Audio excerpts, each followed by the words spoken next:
জুলাই সনদ বাস্তবায়ন, পিআর পদ্ধতিতে নির্বাচন সহ 5 দফা দাবিতে 3 দিনের কর্মসূচি ঘোষণা করেছে জামায়াত ইসলামী, ইসলামী আন্দোলন ও খেলাফতে মজলিস। আগামী 18 সেপ্টেম্বর ঢাকায়, 19 সেপ্টেম্বর বিভাগীয় শহরে এবং 26 সেপ্টেম্বর জেলা উপজেলা পর্যায়ে বিক্ষোভ কর্মসূচি ও মিছিল করবে এই দলগুলো। জুলাই সনদ বাস্তবায়ন ও পিআর পদ্ধতিতে আগামী জাতীয় সংসদ নির্বাচন নিয়ে জাতীয় ঐক্যমত্য কমিশনের সাথে রাজনৈতিক দলগুলোর আলোচনা চলমান থাকলেও এখন পর্যন্ত চূড়ান্ত সিদ্ধান্তে পৌঁছানো সম্ভব হয়নি।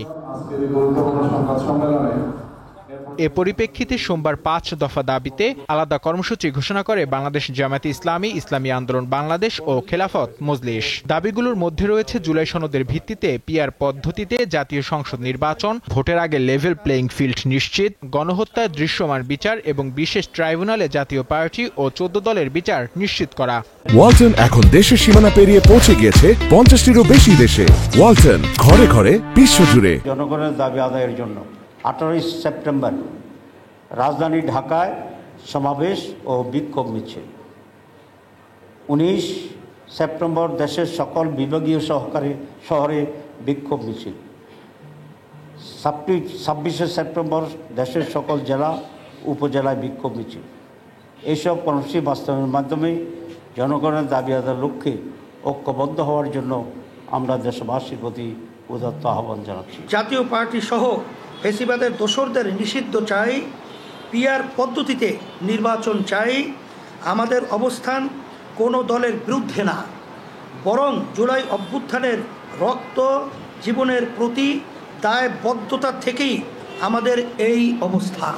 জুলাই জাতীয় সনদ 2025 স্বাক্ষরের পর 2 মাসের মধ্যে গণভোটের মাধ্যমে জুলাই সনদ 2025কে সাংবিধানিক ও আইনি মর্যাদা বা বৈধতা প্রদান করা। 3 দলের একই রকম কর্মসূচি সংক্রান্ত প্রশ্নের জবাবে নেতারা বলেন, আপাতত যুগপৎ আন্দোলনে যাওয়ার সম্ভাবনা নেই। এখনো এটাকে আমরা যুগপৎ বলতে চাচ্ছি না, এটা সেরকম কোনো সিদ্ধান্ত সেরকম হয়নি।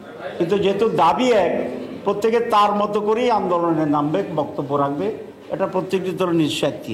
কর্মসূচি নিয়ে কথা হয়েছে, কিন্তু যুগপৎ নিয়ে যুগপৎ করতে হবে বা এই ধরনের কথা হয়নি। আমরা আমাদের অবস্থান থেকে আমরা এই কথা বলতে থাকবো। একটা সময় যখন আসবে, যখন দেখবো এখন পরিবেশ হয়েছে, তখন একটা আওয়াজও আমাদের সকলের আসার সম্ভাবনা আছে। পিআর পদ্ধতিতে নির্বাচনের ঘোষণা না এলে ইসলামী সমমনা দলগুলোকে নিয়ে বৃহত্তর আন্দোলনে নামার হুঁশিয়ারি দেন তারা। সমন্বয় কর্মসূচি কঠোর থেকে কঠোরতর হবে। নূর আলম, দীপ্ত সংবাদ, ঢাকা।